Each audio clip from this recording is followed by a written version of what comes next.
Hi friends, ಇವತ್ತು ತುಂಬ ರುಚಿಯಾಗಿರುವಂತಹ ತುಂಬ ಟೇಸ್ಟಿಯಾಗಿರುವಂತಹ ಉಪ್ಪಿಟ್ಟನ್ನು ಮಾಡಿದ್ದೀನಿ. ಉಪ್ಪಿಟ್ಟು ಮಾಡುವಾಗ ನಾವು ಒಂದು ಸೀಕ್ರೆಟನ್ನು ಫಾಲೋ ಮಾಡಲೇಬೇಕಾಗುತ್ತೆ. ಆಗ ತುಂಬ ಚೆನ್ನಾಗಿರುತ್ತೆ ಉಪ್ಪಿಟ್ಟು, ಕೈಗೂ ಕೂಡ ಅಂಟೋದಿಲ್ಲ, ಅಷ್ಟು ಉದುರಾಗಿ ಬರುತ್ತೆ. ನಾನು ಯಾವ ಥರ ಮಾಡಿದ್ದೀನಿ ಅಂತ ಸ್ಟೆಪ್ ಬೈ ಸ್ಟೆಪ್ ತೋರಿಸ್ತೀನಿ. ಮಿಸ್ ಮಾಡದೆ ಕೊನೆಯವರೆಗೂ ವಿಡಿಯೋ ನೋಡಿ, ನಿಮಗೆ ಗೊತ್ತಾಗುತ್ತೆ ನಾನು ಯಾವ ಥರ ಮಾಡಿದ್ದೀನಿ ಅಂತ. ತುಂಬಾ ಇಷ್ಟಪಟ್ಟು ತಿಂತಾರೆ ಚಿಕ್ಕವರು ದೊಡ್ಡವರು ಎಲ್ಲರೂ. ಕೈಗೂ ಕೂಡ ಅಂಟೋದಿಲ್ಲ, ಅಷ್ಟು ಉದುರಾಗಿರುತ್ತೆ. ನಾನು ಇದನ್ನು ಯಾವ ಥರ ಮಾಡಿದ್ದೀನಿ ಅಂತ ಮುಂದೆ ವೀಡಿಯೋದಲ್ಲಿ ತೋರಿಸ್ತಾ ಹೋಗ್ತೀನಿ. ಹೊಸಬರಾಗಿದ್ದರೆ ಚಾನಲ್ ಸಬ್ಸ್ಕ್ರೈಬ್ ಮಾಡ್ಕೊಂಡು ಸಪೋರ್ಟ್ ಮಾಡಿ ಅಂತ ಕೇಳ್ತೀನಿ. ಲಾಸ್ಟ್ ತನಕ ನೋಡಿ, ಕಮೆಂಟ್ ಮಾಡಿ. ಈಗ ನೋಡಿ, ಮೊದಲಿಗೆ ನಾನು ಒಂದು ಬಾಣಲಿನ ಇಟ್ಕೊಂಡು ಎಣ್ಣೆನ ಹಾಕ್ಕೊಂಡಿದ್ದೀನಿ. ಇದು ರವೆ ಹುರ್ಕೊಳ್ಳೋದು ನಾವು. ಬಾಣಲಿನಲ್ಲಿ ಎಣ್ಣೆ ಹಾಕಿದ್ದೀನಿ. ರವೆನ ತೊಗೊಂಡು ಇಲ್ಲಿ ನೋಡಿ ಒಂದು 4-5 ಜನಕ್ಕಾಗೋಷ್ಟು ನಾನು ಉಪ್ಪಿಟ್ಟನ್ನು ಮಾಡ್ತಾಯಿದ್ದೀನಿ. ಈ ಥರ ಎಣ್ಣೆಯಲ್ಲಿ ನಾವು ಫ್ರೈ ಮಾಡ್ಕೋಬೇಕಾಗುತ್ತೆ, ಅಂದರೆ ಹುರಿಬೇಕಾಗುತ್ತೆ. ಅದು ಸ್ವಲ್ಪ ಕಲರ್ ಚೇಂಜ್ ಆಗೋ ತನಕ ಎಣ್ಣೆ ಎಲ್ಲ ಚೆನ್ನಾಗಿ ರವೆಗೆ ಹತ್ಕೋಬೇಕು. ಆ ಥರ ನಾವು ಫ್ರೈ ಮಾಡ್ಕೋಬೇಕು ಎಣ್ಣೆನಲ್ಲೇ. ಕೈ ಆಡಿಸ್ತಾನೆ ಇರಬೇಕು, ಬಿಟ್ಟರೆ ಮತ್ತು ಸೀದೋಗ್ಬಿಡುತ್ತೆ, ತಳ ಹಿಡಿದ್ಬಿಡುತ್ತೆ. ಹಾಗಾಗಿ ನಾವು ಕೈ ಆಡಿಸ್ತಾನೆ ಇರಬೇಕು ಸ್ಪೂನಲ್ಲಿ, ಇಲ್ಲ ತಳ ಹಿಡಿದ್ಬಿಡುತ್ತೆ. ಹೊಸಬರಾಗಿದ್ದರೆ ಚಾನಲ್ ಸಬ್ಸ್ಕ್ರೈಬ್ ಮಾಡ್ಕೊಂಡು ಸಪೋರ್ಟ್ ಮಾಡಿ ಅಂತ ಕೇಳ್ತೀನಿ. ನೋಡಿ, ಈ ಥರ ಆಗಬೇಕು ರವೆ. ಈ ಥರ ಆದ್ರೇ ಉಪ್ಪಿಟ್ಟು ಚೆನ್ನಾಗಿ ಬರೋದು. ಈಗ ರವೆನ ತೆಗೆದಿಟ್ಬಿಟ್ಟು ಮತ್ತೆ ಸ್ವಲ್ಪ ಎಣ್ಣೆ ಹಾಕ್ಕೊಳ್ತಾ ಇದ್ದೀನಿ ಒಗ್ಗರಣೆಗೆ. ಈಗ ಇದಕ್ಕೆ ಜೀರಿಗೆನ ಹಾಕ್ಕೊಳ್ತಾ ಇದ್ದೀನಿ. 1 ಸ್ಪೂನಷ್ಟು ಜೀರಿಗೆ ಹಾಕ್ತಾಯಿದ್ದೀನಿ. ಈ ಜೀರಿಗೆ ಎಣ್ಣೆಯಲ್ಲಿ ಸ್ವಲ್ಪ ಅದರ ಘಮನ ಬಿಟ್ಕೋಬೇಕು. ಈಗ ಸ್ವಲ್ಪ ಹೆಚ್ಚಿರುವಂತಹ 4-5 ಹಸಿಮೆಣ್ಸಿಕಾಯಿನ ಕಟ್ ಮಾಡಿದಿರೋಂಥ ಹಸಿಮೆಣ್ಸಿಕಾಯಿನ ಹಾಕ್ಕೊಳ್ತಾ ಇದ್ದೀನಿ. ಇದನ್ನು ಕೂಡ ಫ್ರೈ ಮಾಡ್ಕೋಬೇಕು. ತುಂಬ ಚೆನ್ನಾಗಿರುತ್ತೆ ಫ್ರೆಂಡ್ಸ್. ಇದನ್ನು ಕೆಲವರು ಕಾಂಕ್ರೀಟು ತಿನ್ನಲ್ಲ ಅಂತಾರೆ. ಇಷ್ಟಪಡದೇ ಇರೋರು ಕೂಡ ಇಷ್ಟಪಟ್ಟು ತಿಂತಾರೆ. ಸ್ವಲ್ಪ ಕರಿಬೇವು ಕೂಡ ಹಾಕ್ಕೊಳ್ತಾ ಇದ್ದೀನಿ. ನಾನು ಮಾಡೋ ಥರ ನೀವು ಮಾಡಿ, ತುಂಬಾ ಇಷ್ಟಪಟ್ಟು ಇನ್ನೂ ಬೇಕಂತಲೇ ತಿಂತಾರೆ. ಈಗ ಇದಕ್ಕೆ ಹೆಚ್ಚಿರುವಂಥ ಉದ್ದುದ್ದ ಕಟ್ ಮಾಡಿರುವಂತಹ 3 ಈರುಳ್ಳಿನ ಹಾಕ್ಕೊಂಡಿದ್ದೀನಿ. ಈರುಳ್ಳಿನ ಎಣ್ಣೆಯಲ್ಲಿ ಫ್ರೈ ಮಾಡ್ಕೋಬೇಕು. ಈ ಥರ ಜಾಸ್ತಿ ಫ್ರೈ ಮಾಡ್ಕೋಬಾರ್ದು ಫ್ರೆಂಡ್ಸ್. ಈರುಳ್ಳಿನ ತುಂಬ ಸೀದೋಗೋ ಥರ ಹುರ್ಕೋಬಾರ್ದು ಎಣ್ಣೆಯಲ್ಲಿ. ಮೀಡಿಯಮ್ಮಾಗಿ ನಾವು ಇದನ್ನು ಫ್ರೈ ಮಾಡ್ಕೋಬೇಕು. ತೋರಿಸ್ತೀನಿ ನೋಡಿ ಯಾವ ಥರ ಅಂತ. ಈ ಥರ ಇದ್ದರೆ ಸಾಕು. ನಾವು ಉಪ್ಪಿಟ್ಟು ತಿಂತಾ ಇರುವಾಗ ಈರುಳ್ಳಿ ಮಧ್ಯದಲ್ಲಿ ಸಿಗುತ್ತೆ ಗೊತ್ತಾ, ಅದು ಒಂಥರ ರುಚಿ ಇರುತ್ತೆ ತಿನ್ನಬೇಕಾದ್ರೆ. ಇಷ್ಟ ಆಗಿದೆ ನೋಡಿ, ತೋರಿಸ್ತಾ ಇದ್ದೀನಿ.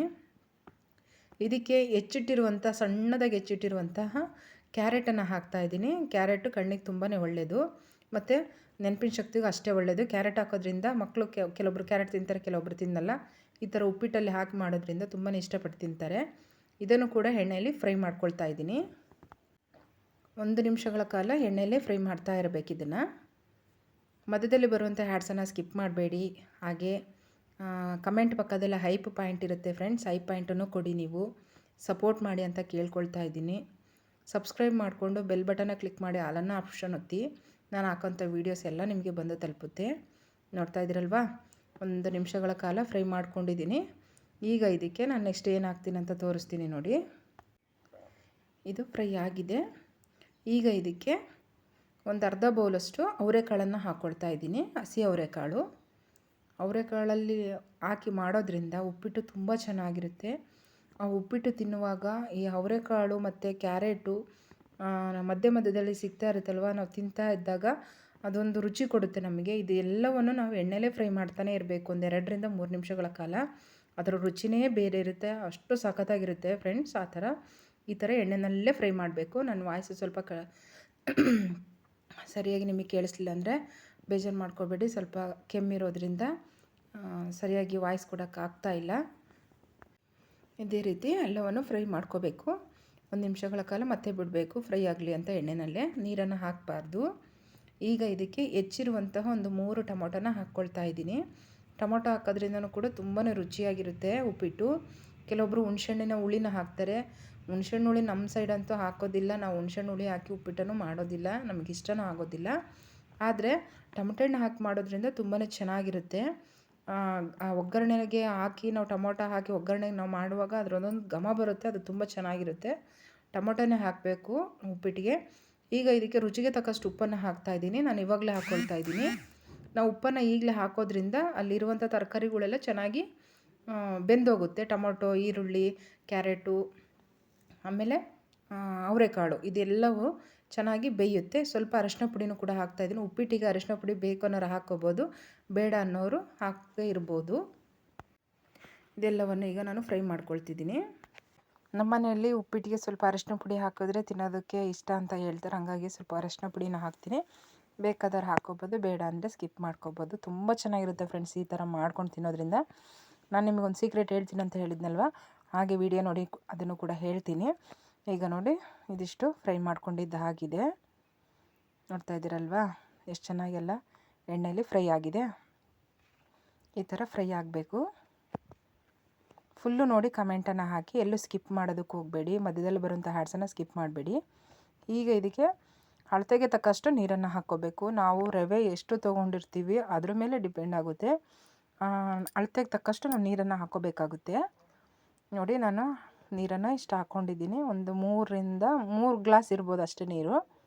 ಒಂದು 4ರಿಂದ 5 ಜನ ತಿನ್ಬೋದು ಉಪ್ಪಿಟ್ಟು, ಅಷ್ಟು ಮಾಡ್ಕೊಳ್ತಾ ಇದ್ದೀನಿ ನಾನು. ನೀವು ನೋಡ್ಕೊಂಡು ಅಳತೆಗೆ ತಕ್ಕಷ್ಟು ಹಾಕಬೇಕು. ನೋಡಿ ನಾನೀಗ ಒಂದು ಪ್ಲೇಟನ್ನು ಮುಚ್ಚಿ ಕುದಿಯೋದಕ್ಕೆ ಬಿಟ್ಟಿದ್ದೀನಿ. ನೋಡಿ ಚೆನ್ನಾಗಿ ಬೆಂದಿದೆ ಎಲ್ಲ, ತೋರಿಸ್ತಾ ಇದ್ದೀನಲ್ವಾ. ಒಂದು 2-3 ನಿಮಿಷ ಬೆಂದರೆ ಸಾಕು, ಆಲ್ರೆಡಿ ಎಣ್ಣೆಲೆಲ್ಲ ಫ್ರೈ ಆಗಿರುತ್ತೆ. ನಂತರ ಕೊತ್ತಂಬರಿ ಸೊಪ್ಪನ್ನು ಹಾಕ್ಕೊಳ್ತಾ ಇದ್ದೀನಿ. ಕೊತ್ತಂಬರಿ ಹಾಕೋದ್ರಿಂದನೂ ಒಂದೊಳ್ಳೆ ರುಚಿ ಬರುತ್ತೆ, ಮತ್ತು ಘಮ ಘಮ ಅಂತ ಸ್ಮೆಲ್ಲು ಕೂಡ ಬರ್ತಾ ಇರುತ್ತೆ. ನೋಡಿ ತೋರಿಸ್ತಾ ಇದ್ದೀನಿ, ಅವರೆಕಾಳು ಬೆಂದಿದೆ. ಈಗ ಕ್ಯಾರೆಟು ಕೂಡ ಬೆಂದಿದೆ, ತೋರಿಸ್ತಾ ಇದ್ದೀನಿ ನೋಡಿ, ಬೆಂದಿದೆ ಅಲ್ವಾ. ನೋಡಿ ಈಗ ಇದಕ್ಕೆ ನಾನು ಹುರಿದಿಟ್ಟಿರುವಂಥ ರವೆನ ಸೇರಿಸ್ಕೊಳ್ತೀನಿ. ರವೆನ ಹಾಕ್ತಾ ಕೈ ಆಡಿಸ್ಬೇಕು, ಇಲ್ಲಾಂದರೆ ಗಂಟಾಗ್ಬಿಡುತ್ತೆ. ತೋರಿಸ್ತಾ ಇದ್ದೀನಿ ನೋಡಿ. ಇದೆಲ್ಲವನ್ನು ಹಾಕ್ಕೊಂಡು ಚೆನ್ನಾಗಿ ಮಿಕ್ಸ್ ಮಾಡ್ಕೋಬೇಕು. ಎಲ್ಲ ಒಂದು ಹದ ಬರೋ ತನಕ ಚೆನ್ನಾಗಿ ನಾವು ಮಿಕ್ಸ್ ಮಾಡಬೇಕು. ಎಲ್ಲ ಕಡೆ ರವೆ ಹೋಗಬೇಕು, ತರಕಾರಿ ಸೇರ್ಕೋಬೇಕು, ಹಾಗಾಗಿ ಎಲ್ಲ ಚೆನ್ನಾಗಿ ನಾವು ಮಿಕ್ಸ್ ಮಾಡ್ಕೋಬೇಕು. ಎಲ್ಲೂ ಕೈ ಬಿಡದೆ ಮಿಕ್ಸ್ ಮಾಡ್ತಾನೆ ಇರಬೇಕು. ನಾನು ಈ ವಿಡಿಯೋದಲ್ಲಿ ತೋರಿಸ್ತಾ ಇದ್ದೀನಲ್ವ, ಅದೇ ಥರ ಮಿಕ್ಸ್ ಮಾಡ್ತಾ ಇರಬೇಕು.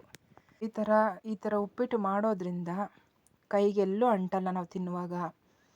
ಆಮೇಲೆ ಉದ್ರುದ್ರಾಗಿರುತ್ತೆ, ತುಂಬಾ ಇಷ್ಟಪಟ್ಟು ತಿಂತಾರೆ. ಮೊಸರು ಜೊತೆ ತಿಂತಾರೆ, ಸಕ್ಕರೆ ಹಾಕ್ಕೊಂಡು ಕೂಡ ತಿಂತಾರೆ. ನೀವು ಹೇಗೆ ಮಾಡ್ತೀರಾ ಅಂತ ಕಮೆಂಟ್ ಮುಖಾಂತರ ತಿಳಿಸಿ. ನೋಡಿ ನಾನು ಹಾಕಿರೋ ನೀರು ಕರೆಕ್ಟಾಗಿದೆ. ನೋಡಿ ಈ ಥರ ಬೆಂದಿದೆ, ತೋರಿಸ್ತಾ ಇದ್ದೀನಿ. ಪ್ಲೇಟ್ ಮುಚ್ಚಿ ಹಬೆನಲ್ಲೇ ಬಿಟ್ಟಿದ್ದೀನಿ, ಗ್ಯಾಸ್ ಆಫ್ ಮಾಡಿ. ಈಗ ನೋಡಿ ಯಾವ ಥರ ಕಾಣಿಸ್ತಾ ಇದೆ, ಪರ್ಫೆಕ್ಟಾಗಿ ಆಗಿದೆ ಉಪ್ಪಿಟ್ಟು. ನೋಡ್ತಾ ಇದ್ರೆ ಬಾಯಲ್ಲಿ ನೀರು ಬರ್ತಾ ಇದೆಯಲ್ಲ. ಉಪ್ಪಿಟ್ಟು ಯಾರಿಗೆಲ್ಲ ಇಷ್ಟ ಕಮೆಂಟ್ ಮಾಡಿ. ಕಾಂಕ್ರೀಟು ಅನ್ನೋರಿಗೆ ಇದೊಂದು ಬೆಸ್ಟ್ ರೆಸಿಪಿ ಅಂತಲೇ ಹೇಳ್ಬೋದು. ಈ ಥರ ಮಾಡ್ಕೊಂಡು ತಿನ್ನೋದ್ರಿಂದ ತುಂಬ ರುಚಿ ಇರುತ್ತೆ, ತುಂಬಾ ಚೆನ್ನಾಗಿರುತ್ತೆ. ನೋಡ್ತಾ ಇದ್ದೀರಲ್ವ, ಉದ್ರುದ್ರಾಗಿ ಚೆನ್ನಾಗಿರುತ್ತೆ. ತೋರಿಸ್ತೀನಿ, ಪ್ಲೇಟಿಗೂ ಕೂಡ ಹಾಕ್ಬಿಟ್ಟು ತೋರಿಸ್ತೀನಿ ನಿಮಗೆ. ತುಂಬ ಅಂದರೆ ತುಂಬ ಚೆನ್ನಾಗಿರುತ್ತೆ. ಫೈನಲಿ ಉಪ್ಪಿಟ್ಟು ಆಗಿದೆ ನೋಡಿ, ಗ್ಯಾಸಿಂದ ಕೆಳಗಡೆ ತೆಗ್ದಿದ್ದೀನಿ. ನೋಡಿ ಯಾವ ಥರ ಇದೆ, ಉದ್ರುದ್ರಾಗಿದೆ, ತೆಳ್ಳಗೂ ಇಲ್ಲ, ಈ ಕಡೆ ಗಟ್ಟಿನಿಲ್ಲ, ಒಂದು ಮೀಡಿಯಮಾಗಿ ಮಾಡ್ಕೊಂಡಿದ್ದೀನಿ. ನಾವು ಉಪ್ಪಿಟ್ಟು ಮಾಡುವಾಗ ಯಾವ ಥರ ನಾವು ಸ್ಟೆಪ್ ಬೈ ಸ್ಟೆಪ್ಪು ಫಾಲೋ ಮಾಡಬೇಕಪ್ಪ ಅಂತಂದರೆ, ನಾವು ಮೊದಲಿಗೆ ರವೆನ ಹುರಿತೀವಿ ಗೊತ್ತಾ, ಎಣ್ಣೆ ಹಾಕ್ಬಿಟ್ಟು ಸ್ವಲ್ಪ ಜಾಸ್ತಿನೇ ಎಣ್ಣೆನ ಹಾಕ್ಬಿಟ್ಟು ರವೆನ ಹುರಿಯೋದ್ರಿಂದ ಉಪ್ಪಿಟ್ಟು ಉದ್ರುದ್ರಾಗಿರುತ್ತೆ, ಅಷ್ಟು ರುಚಿಯಾಗಿರುತ್ತೆ. ಉಪ್ಪಿಟ್ಟು ಮಾಡುವಾಗ ಸ್ವಲ್ಪ ಎಣ್ಣೆ ಮುಂದೆ ಇರಬೇಕು, ಎಣ್ಣೆ ಸ್ವಲ್ಪ ಜಾಸ್ತಿ ಹಾಕಿ ಮಾಡೋದ್ರಿಂದ ಉಪ್ಪಿಟ್ಟು ರುಚಿಯಾಗಿರುತ್ತೆ ಅಂತ ನಾನು ಹೇಳೋದಕ್ಕೆ ಬಯಸ್ತೀನಿ ಫ್ರೆಂಡ್ಸ್. ರವೆ ಹುರಿಯುವಾಗ ಸ್ವಲ್ಪ ಜಾಸ್ತಿನೇ ಹಾಕಿ ಎಣ್ಣೆನ ಅದರಲ್ಲಿ ಹುರಿರಿ, ತುಂಬ ಚೆನ್ನಾಗಿರುತ್ತೆ. ನನ್ನ ವಿಡಿಯೋ ಕೊನೆಯವರೆಗೆ ಯಾರೆಲ್ಲ ನೋಡಿದರೆ ಅವರಿಗೆ ತುಂಬ ಹೃದಯದ ಧನ್ಯವಾದಗಳನ್ನ ಹೇಳ್ತೀನಿ. Thank you friends, thank you for watching.